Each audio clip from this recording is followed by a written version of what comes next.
हां नमस्कार मित्रांनो. तर मी आलेलो आहे शेतात, पण आपला गोट्याबाई आल्याच भोकायला लागलात मला. त्याला वाटलं कोण आलं शेतात आणि कोण नाही.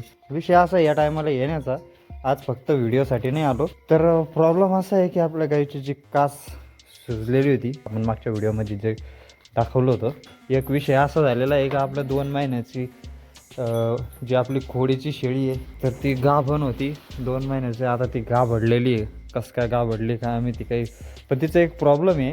म्हणजे ती दिवसा म्हणजे खात नाही व्यवस्थित. आता संध्याकाळचा घास खाल्लेला आहे, तो पण असं पडलेला आहे, सगळं असं खरडून खात नाही ती.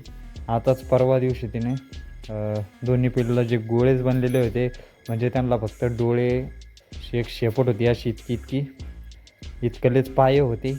तर यार बनायला लागलं होतं, पण काय 2 पिल्लं बाहेर फेकून दिली तिने. आता बहुतेक आता असंच काढावं लागेल बहुतेक तिला. दोन्ही पिल्लं तिचे गाबडून बाहेर पडलेले. हे पाहते कशी पाहते. हा इत्रा, अरे एवढे डेंजर झाले आता. हा विचारी पण हे काय करते, याच्यावरती टोपलं जर नसलं ना, तर इथून मला वाटतं 2 ते 3 फूट वरती. हे लक्षात येत नसन, पण 2.5 ते 3 फूट वरती आहे. तर हे याच्यावरून इकडं निघून जाते. आता हे टोपलं लावलेलं आहे, याला जुगाड सध्या केलेला आहे.